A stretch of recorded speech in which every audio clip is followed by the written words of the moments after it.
Paul and the false apostles. I hope you will put up with me in a little foolishness. Yes, please put up with me. I am jealous for you with a godly jealousy. I promised you to one husband, to Christ, so that I might present you as a pure virgin to him. But I am afraid that just as Eve was deceived by the serpent's cunning, your minds may somehow be led astray from your sincere and pure devotion to Christ. For if someone comes to you and preaches a Jesus other than the Jesus we preached, or if you receive a different spirit from the spirit you received, or a different gospel from the one you accepted, you put up with it easily enough. I do not think I am in the least inferior to those super apostles. I may indeed be untrained as a speaker, but I do have knowledge. We have made this perfectly clear to you in every way. Was it a sin for me to lower myself in order to elevate you by preaching the gospel of God to you free of charge? I robbed other churches by receiving support from them so as to serve you, and when I was with you and needed something, I was not a burden to anyone, for the brothers who came from Macedonia supplied what I needed. I have kept myself from being a burden to you in any way and will continue to do so, as surely as the truth of Christ is in me. Nobody in the regions of Achaia will stop this boasting of mine. Why? Because I do not love you. God knows I do. And I will keep on doing what I am doing in order to cut the ground from under those who want an opportunity to be considered equal with us in the things they boast about. For such people are false apostles, deceitful workers, masquerading as apostles of Christ. And no wonder, for Satan himself masquerades as an angel of light.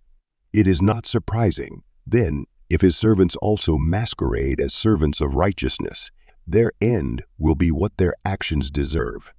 Paul boasts about his suffering. I repeat, no one take me for a fool. But if you do, then tolerate me just as you would a fool, so that I may do a little boasting. In this self-confident boasting, I am not talking as the Lord would, but as a fool, since many are boasting in the way the world does. I too will boast. You gladly put up with fools since you are so wise. In fact, you even put up with anyone who enslaves you or exploits you or takes advantage of you or puts on airs or slaps you in the... To my shame, I admit that we were too weak for that. Whatever anyone else dares to boast about, I am speaking as a fool I also dare to boast about. Are they Hebrews? So am I. Are they Israelites? So am I. Are they Abraham's descendants? So am I. Are they servants of Christ? See, I am out of my mind to talk like this.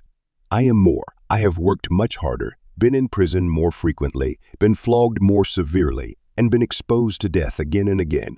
5 times I received from the Jews the 40 lashes -1. 3 times I was beaten with rods. Once I was pelted with stones. 3 times I was shipwrecked.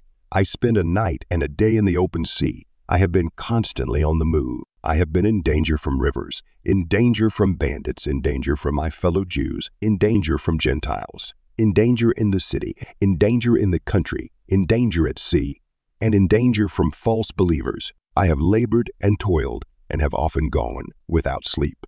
I have known hunger and thirst and have often gone without food. I have been cold and naked. Besides everything else, I face daily the pressure of my concern for all the churches, who is weak and I do not feel weak, who is led into sin and I do not inwardly. If I must boast, I will boast of the things that show my weakness. The God and Father of the Lord Jesus, who is to be praised forever, knows that I am not lying.